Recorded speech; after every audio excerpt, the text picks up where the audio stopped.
Welcome to Out of the Blue, number 224.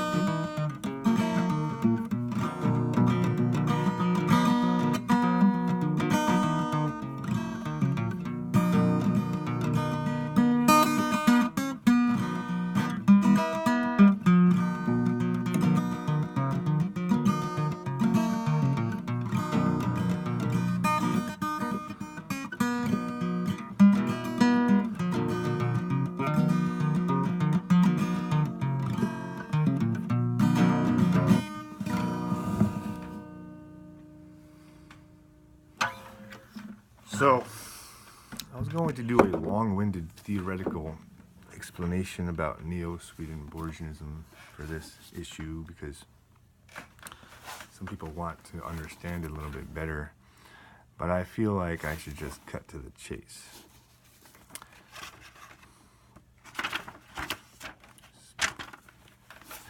Spirit Intercourse, Its Theory and Practice by J. Hewatt McKenzie. This here is J. Hewatt McKenzie.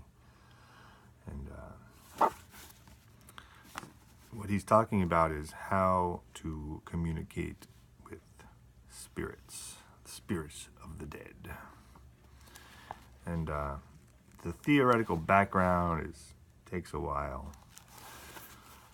And it seems like it gets kind of boring, so if you want to know that, you'll have to talk to me personally, because we can go out somewhere and I can tell you at length and you can ask me questions, but it doesn't make for a very entertaining Visine. So, page 161, clothing. We're talking about laws in the spirit spheres. We're talking about what it is like in the spirit spheres.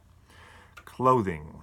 The soul of man is born into the spirit world nude. There he is clothed in garments prepared for him, made in the same way, much in the same way as was done when he arrived as a babe on earth.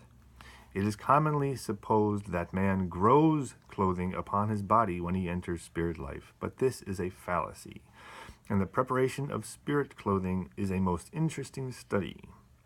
So far as the author is aware, a description of the method of its construction has never before been given to the public. The substance from which clothing is manufactured is extracted from the atmosphere. This fact need not surprise us, for most of the material which men need upon earth is supplied from the atmosphere by chemical action operating through the animal and the plant life around them.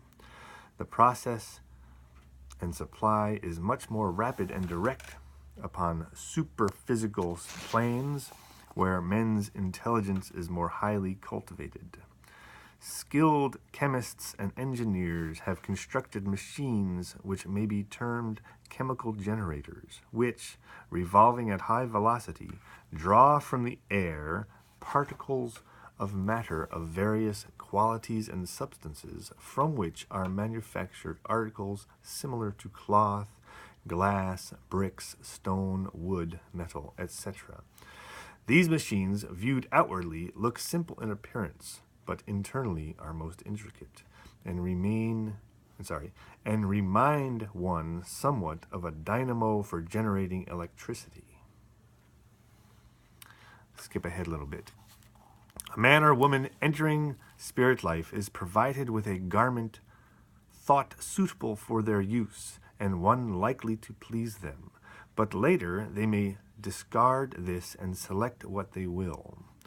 An individual usually selects a costume similar to that which he wore on earth, but as spirits advance to higher spheres, the garments become less varied and tend to be of a loose, flowing nature.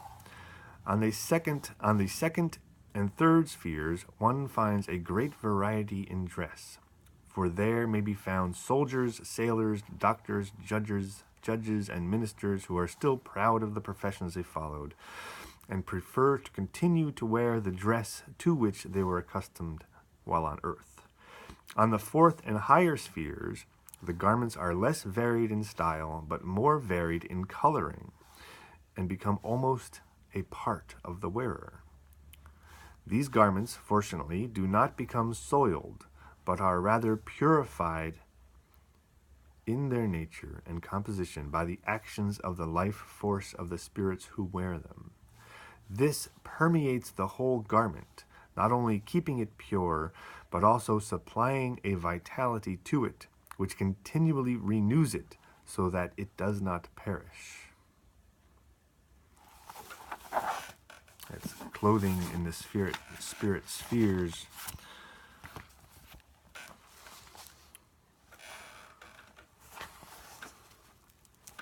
And here's a little map of how the spirit spheres are arranged over Earth. Welcome to Out of the Blue.